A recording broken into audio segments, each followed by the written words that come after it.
Всем привет! В этот раз мы отправились на форт номер 1. Закрытая территория до 2010 года. Здесь на территории форта располагалось миноторпедные склады. Боезапас был вывезен. Потом в 2020 году сам форт передают музею Владивостокская крепость. Мы сегодня пойдем в составе экскурсии, так как форт был открыт недавно, поэтому он представляет особый интерес. Сейчас, пока погода позволяет и световая обстановка, мы, наверное, все же начнем осмотр с основной позиции, со стрелкового бруствера. Для этого вам надо будет по достаточно крутой дороге и местами скользкой подняться наверх. Вот мы с вами стоим вот у этого перекрестка.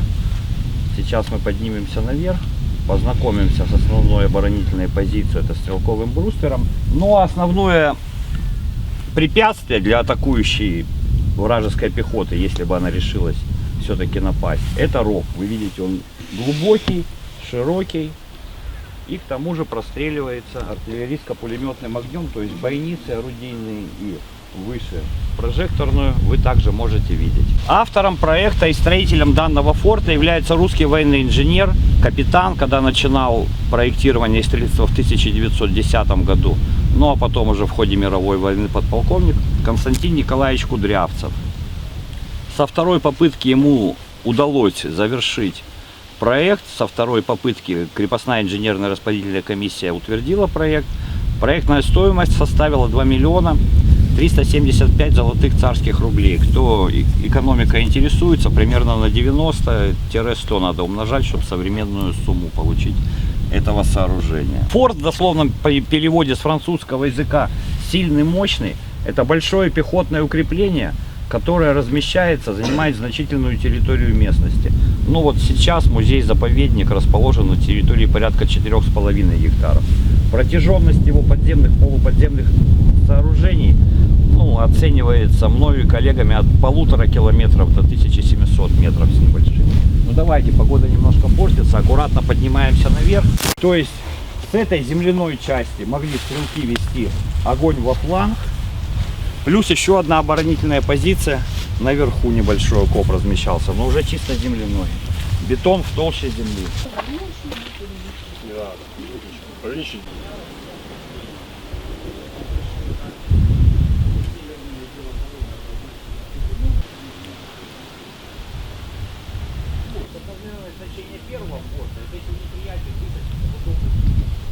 Своеобразный гараж для артиллерии. Артиллерийские орудия здесь должны были применяться.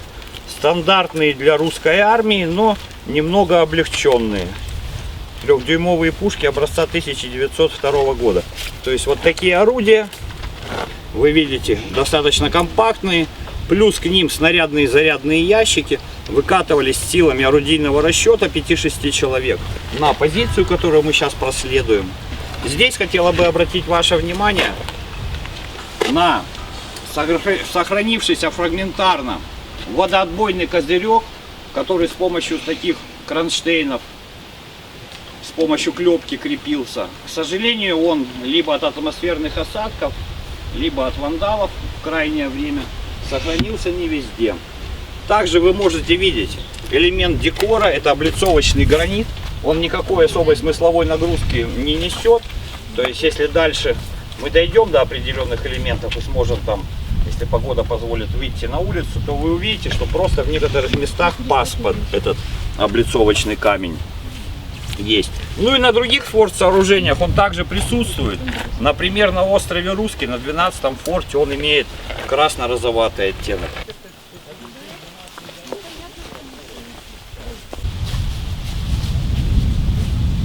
Завершающей цели нашей экскурсии до верхнего редута, то там такая комплектная дверь даже с задрайками присутствует. Задрайки вот изнутри должны были защитники после входа во внутренние помещения за собой закрывать. Соответственно, просто помещение это для хранения чего-либо. Вот такие интересные формы ниши, это не что иное, как ниши для установки светильников аварийного освещения. То есть здесь должны были устанавливаться в оригинале, конечно, не свечи, а керосиновые лампы типа летучая мышь. И в случае выхода из строя основного А должно вообще основное быть электроосвещение, которое в гаражевой казарме находилось генераторное, и, соответственно, все внутренние помещения форта таким образом освещались.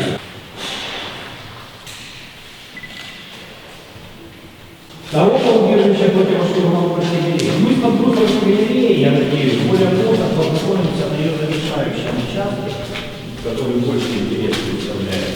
Сейчас я предлагаю все-таки спуститься. Замуровка советского периода.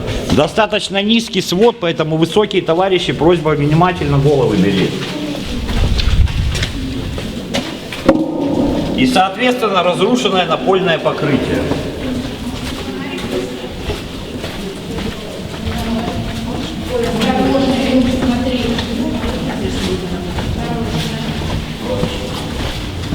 Ну вот сейчас мы с вами начали движение по паттерне, подземному ходу, ведущий в сторону одиночного кофра. Сейчас я покажу на схеме.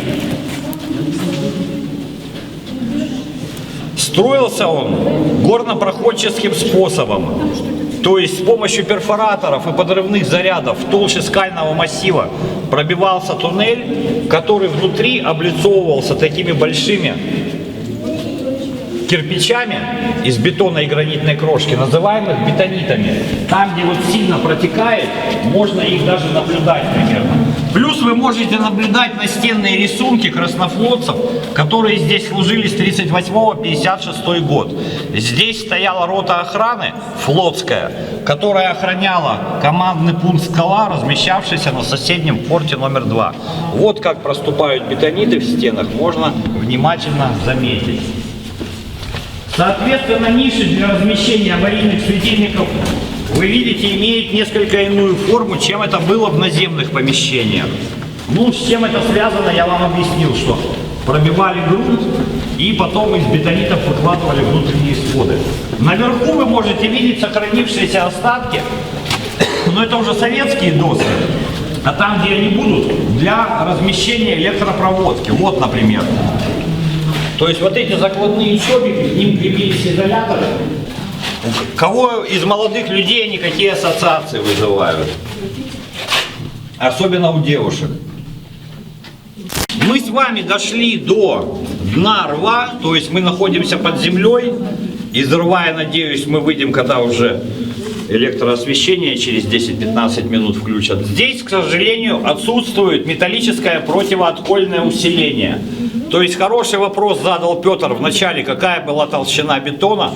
Толщина бетона, как я сказал, была 2,5 метра в 1910-11 году, когда велись строительные работы. В 1912 году на Черном море, на острове Березань, который сейчас в составе нынешней Украины, проводились опыты, в ходе которых выяснилось, что данные своды могут быть пробиты самыми современными на тот период германскими тяжелыми осадными орудиями калибра 420 мм, вес снарядов которых достигал 900 кг, а длина снаряда 1800 мм, то есть с мой рост.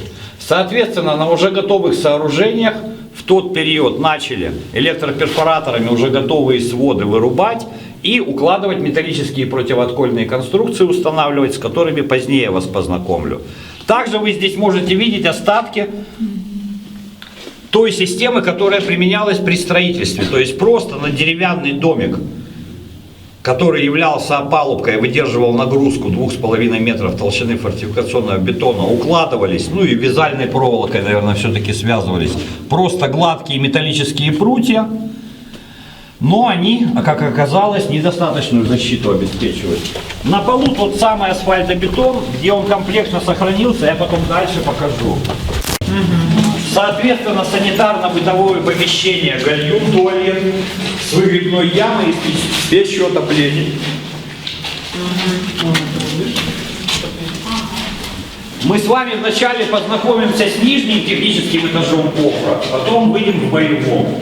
В советское время был один из дренажных колодцев нарощен и переборка рядом с ним замурована, поэтому мы туда не пойдем. С контрминной галереей знакомиться будет интереснее в том участке, куда мы сейчас продвинемся.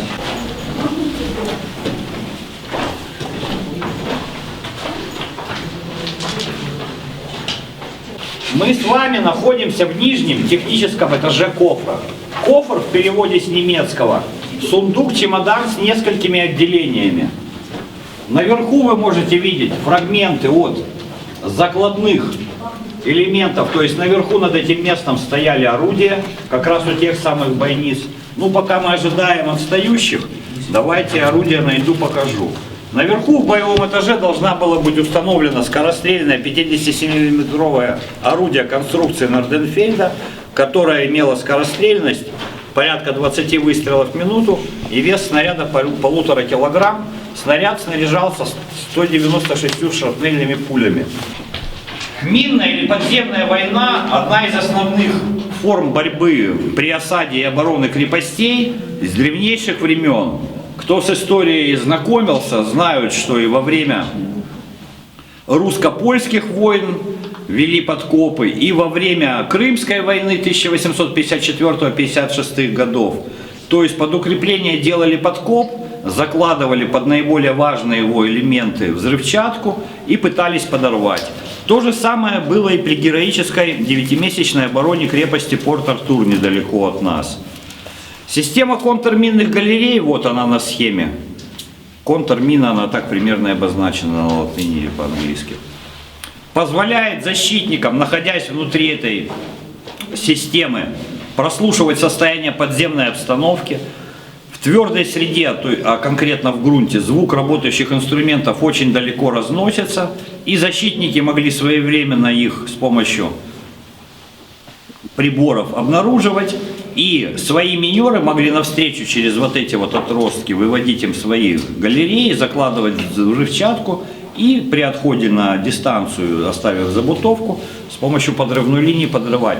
К сожалению, здесь лестница в очень печальном состоянии, поэтому крайне внимательно, лучше либо по левой или по правой стороне, спускаемся за мной и движемся за мной.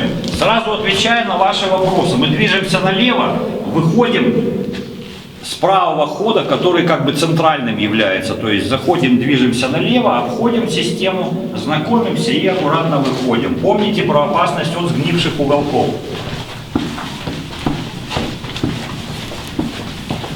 В контрминных галереях в зимнее время встречаются, зимой летают летучие мыши. Вчера мы летучую мышь встречали, она металась наверху в подбрустверной галерее, поэтому убедительная просьба, здесь сильное эхо, вести себя предельно внимательно, спокойно и ногами не попадать вот в эти ливневые канавки, которые проходят вдоль стен.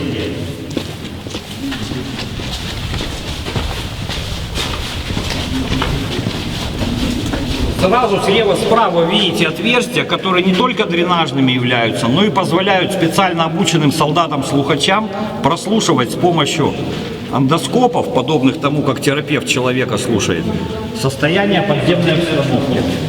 Мы с вами находимся в участке, это так называемая, главная контрминная галерея, где основные солдаты-слухачи должны были размещаться. Вот вы видите в стенах соответствующие отверстия. У стен вы видите конструкции, называемые пайолами. Эти щиты в случае необходимости укладывались вдоль или поперек контрминной галереи. У нас, вы знаете, достаточно часто идут сильные циклоны, либо приходят тайфуны. Уровень вод при этом поднимается, ливневая система не справляется. И чтобы солдаты не стояли по щиколотку или по колено в воде при проведении своих боевых операций, эти конструкции предназначались.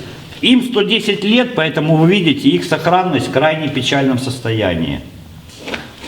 На стенах также присутствуют рисунки веселых краснофлотцев. Дальше вы это увидите. Замуровки цементом проводились, скорее всего, в советское время, когда здесь размещался минно-торпедный арсенал. Вообще в царское время такие участки оставляли необработанными, то есть просто выход скалы. Соответственно, форму вы можете наблюдать, это форма перевернутого яйца. Это оптимальная форма для того, чтобы выдерживать большое статическое давление скального грунта. Строились эти контрминные галереи таким же образом, как и Патерна, про строительство которой я вам уже рассказывал. Аккуратненько проходим, не цепляемся за разрушенные пайолы. И вот видим по стенам слева-справа рисунки тех самых веселых краснофлотцев и даже автограф автора.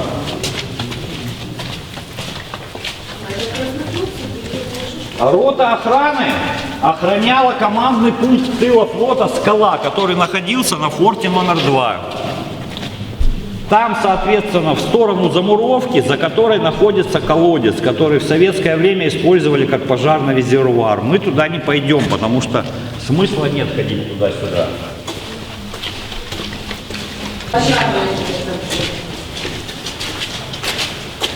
Мы опять вернулись по центральной осевой полукарминной галерее.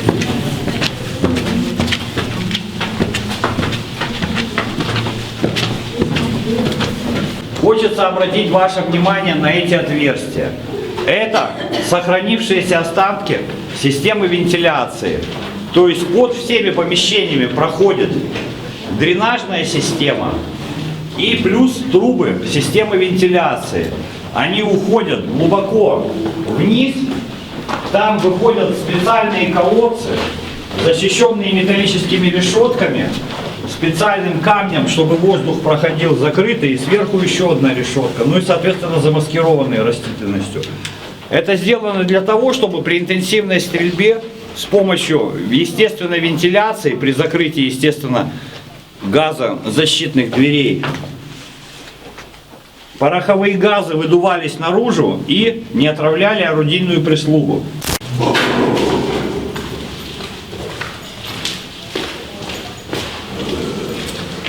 Увидеть тех самых веселых краснофлотцев. Один из них Василий Жарятин. Правый пас рва, обращенный в сторону Уссурийского залива, ну и который также достаточно... Здесь стояли решетки, чтобы обеспечить так называемый П-образный сквозняк. То есть, если бы здесь все-таки каким-то образом тяжелый вражеский снаряд разорвался, то ударная волна, пройдя и ударившись о закрытую броневую дверь, спокойно могла выйти из соседнего, так сказать, решеткой закрытого помещения. Ограждение лестницы, к сожалению, советское, надежности не вызывает, поэтому на него просьба не обрушиваться.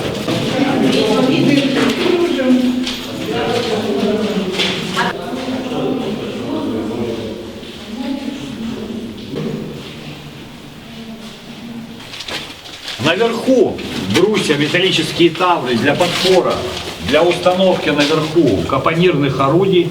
То есть изначально планировали, видимо, на тумбовой установке установить, потом установили такие, как я показывал, на капонирном лафете. Соответственно, здесь отлили бетонное основание, вы видите. С контрминной системой я вас уже познакомил на примере одиночного кофра. Сейчас нам предстоит по паттерне, имеющий очень большой, это ниша для печи, Петр. И, соответственно, выход дымохода наверх, ну и там в стены в ров. Предстоит подняться, там преодолеть по пути 2 размурованных замуровки советского времени.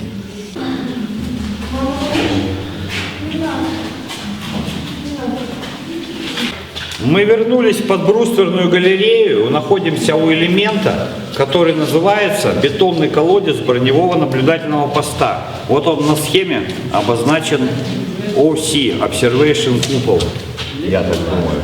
Что из себя представляли броневые наблюдательные посты-колпаки?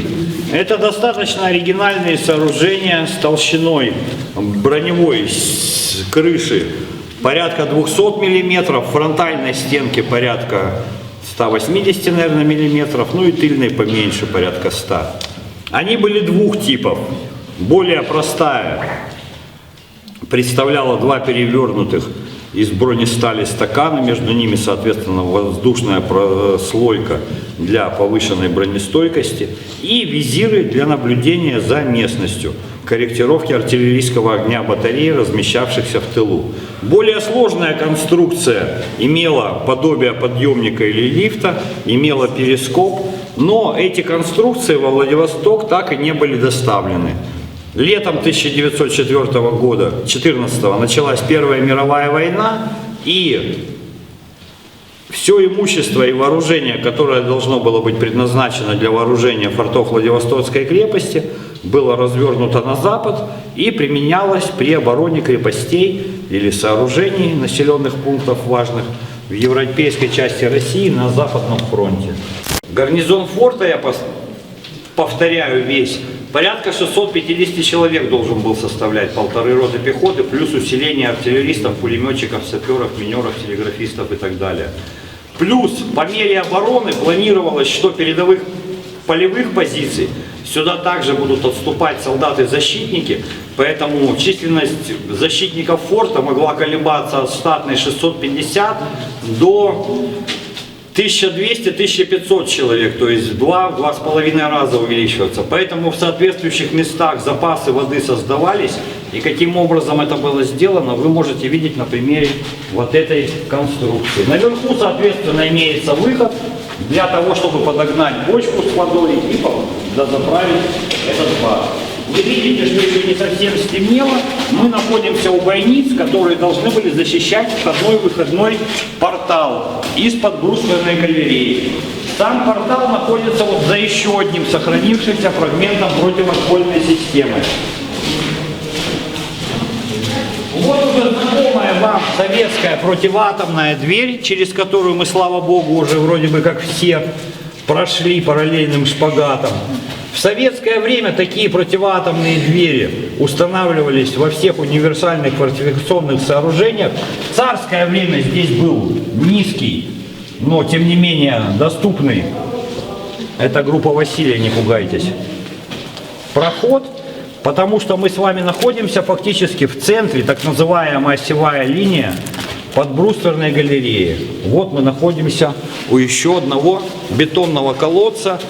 Разные части, детали, торпед и мин хранились в соответствующих отсеках. Маркировки вы на стенах типа Г-15 или Б какие-то могли уже видеть.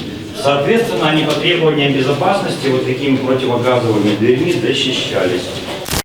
То есть саперы, входившие в состав гарнизона форта, имеют в своем распоряжении оставленные им строителями или заранее заготовленные металлические швеллера либо деревянные брусья, могли в случае необходимости заводить их вот через этот паз горизонтальный, в вертикальном пазе доводить до уровня, вы видите, фактически почти с учетом противооткольных швеллеров. Таким образом, отсекая участки, в которые мог неприятель проникнуть, ну, на вроде нашей группы из двойного кофра, например, и простреливая его вот с этой лестницы ружейно-пулеметным огнем, не допустить его в внутренние наиболее ответственные помещения форта. Справа еще один замурованный оборонительный траверс, но свет на улице еще немножко есть. Вот это интересное помещение с небольшим окном, это скорее всего патронная кладовая, откуда дежурный унтер-офицер раздавал стрелкам пачки с патронами. Ну и вот это вот помещение, мы уже знакомились на левом фланге, убежище противоштурмовой артиллерии, она замурована, там очень влажно, и броневая дверь, к сожалению, демонтирована. Мы приближаемся к левому выходу из-под брустверной галереи.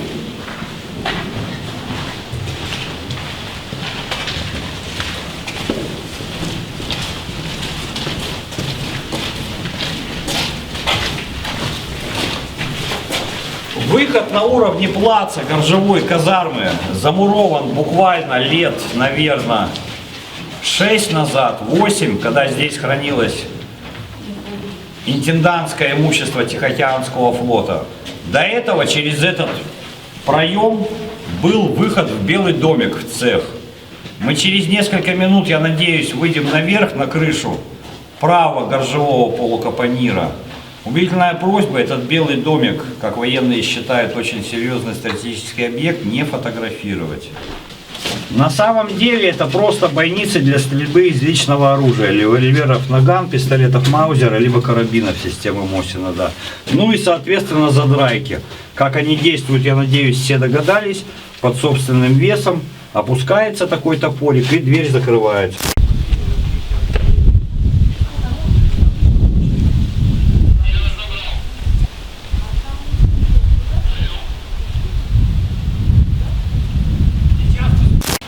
И аккуратно преодолевая советскую замуровку кирпичную, обратив внимание на слева расположенное помещение для обеспечения вентиляции в верхнем боевом отсеке и для хранения боеприпасов. То же самое желательно полуреверсивным параллельным шпагатом проходим. Здесь остатки лужи, остатки гати.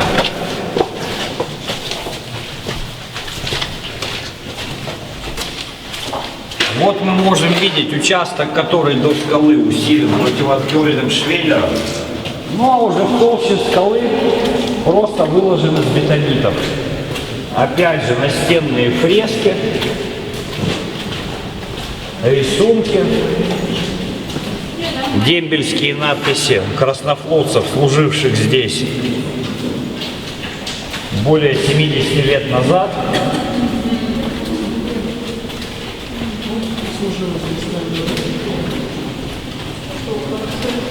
Ну и вот вы, наверное, ощущаете, насколько приятно ходить по полностью сохранившейся комплектной напольной плитке.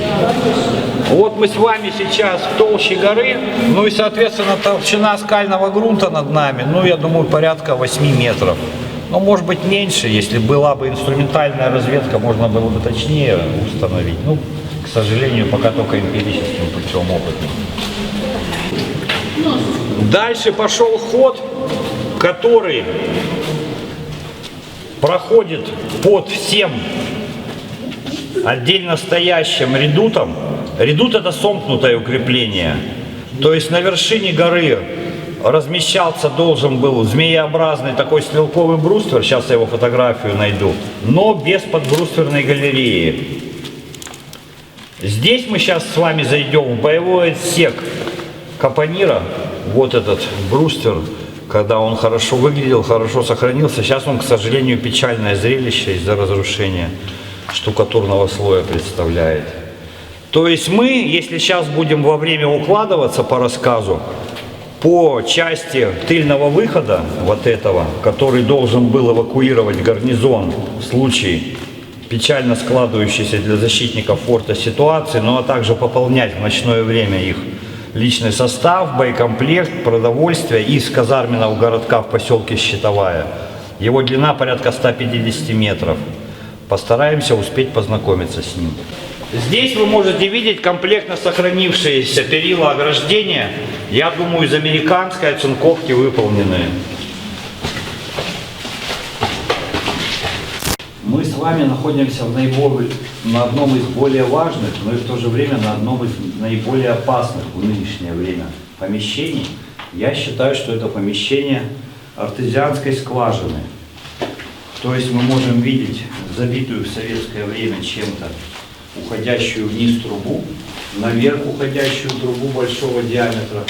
То есть, скорее всего, здесь глубиной, наверное, метров 70-90 была скважина. С помощью подвесных крюков инженерное имущество, насосы или что-то еще подвешивалось. И здесь должна была добываться вода. Вот вы видите выходы оголовков труб для водоснабжения защитников всего форта. Еще один боевой отсек, где устанавливалась уже знакомая, надеюсь, вам 3-дюймовая капонирная пушка. И она должна была простреливать тот участок, по которому мы с вами уходили вдаль, в сторону. Вот примерно вот такое достаточно массивное орудие. В сторону одиночного кофра. Вот как это сооружение выглядело в исторический период, когда достраивалось. Достаточно серьезное и внушительное сооружение. Вот эта ниша, видимо, все-таки для каких-то манипуляций с орудием, ну и плюс для размещения имущества. Да, скорее всего, здесь хвостовик лафета, вот вы видите, он длинный, уходит вдаль. Орудие стояло примерно вот где молодые стоят дамы. И туда вело обстрел. Соответственно, одна из ниш для дымохода, другая для укрытия орудийной прислуги и так далее. Боевой туалет правого капонира строил веселый плотник. Почки, соответственно, разместил очень оригинальным способом. Жилой отсек правого редута. То же самое, к сожалению, с разукринтованным противооткольным швеллером. Чуть позже познакомлю вас с другими интересными вещами. Сейчас хотелось бы вам показать еще несколько боевых отсеков. Отсек для установки орудия или пулемета. Опять же, уже плоские швеллера, то есть сооружение строилось в году в 14-15, наверное.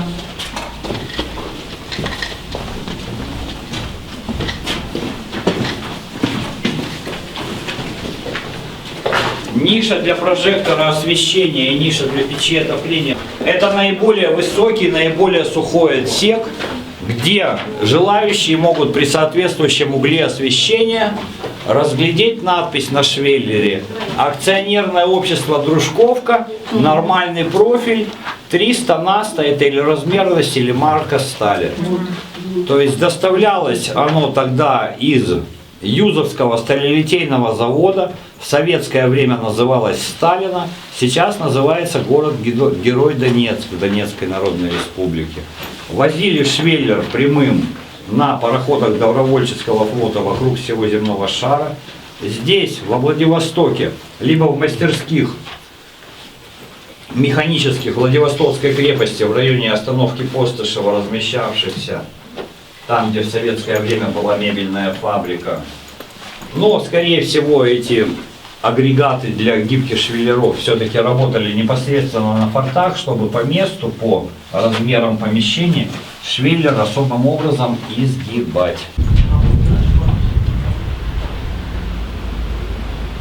И на керамических изоляторах заперчивать отделкой бетона.